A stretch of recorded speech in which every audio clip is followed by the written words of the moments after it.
Jailer 2 മോഹൻലാലും ശിവരാജ് കുമാറും side ആകുമോ? വരുന്നത് മറ്റൊരു മാസ് അവതാരം. നിങ്ങൾ ആദ്യമായിട്ടാണ് ഈ ചാനൽ കാണുന്നത്, എല്ലാവരും ഒന്ന് സബ്സ്ക്രൈബ് ചെയ്താൽ ബെല്ലൈക്കൺ ഒന്ന് അമർത്തി ഒന്ന് ലൈക്ക് ചെയ്യാൻ ശ്രമിക്കുക. അപ്പോൾ നമുക്ക് വീഡിയോയിലേക്ക് പോകാം.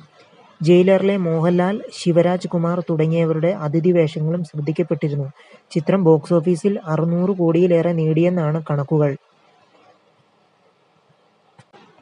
തമിഴ് സിനിമയിലെ കഴിഞ്ഞ വർഷത്തെ വൻ വിജയങ്ങളിൽ ഒന്നായിരുന്നു നെൽസൺ സംവിധാനം ചെയ്ത ജയിലർ.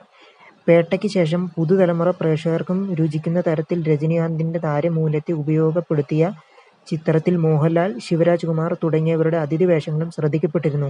ചിത്രം ബോക്സ് ഓഫീസിൽ 600 കോടിയിലേറെ നേടിയെന്നാണ് കണക്കുകൾ. പ്രതിനായകനായി എത്തിയ മലയാളി താരം വിനായകനും വലിയ കയ്യടി ലഭിച്ചു.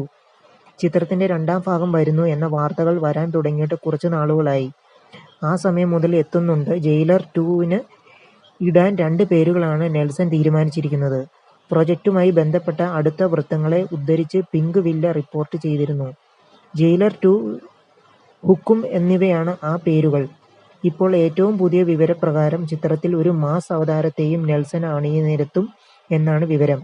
തെലുങ്കിലെ സൂപ്പർ താരം നന്ദമുരി ബാലകൃഷ്ണയാണെന്നാണ് നെൽസൺ ചിത്രത്തിൽ എത്തിക്കാൻ ഉദ്ദേശിക്കുന്നത് എന്നാണ് ചില തമിഴ് മാധ്യമങ്ങൾ റിപ്പോർട്ട് ചെയ്തിരിക്കുന്നത്.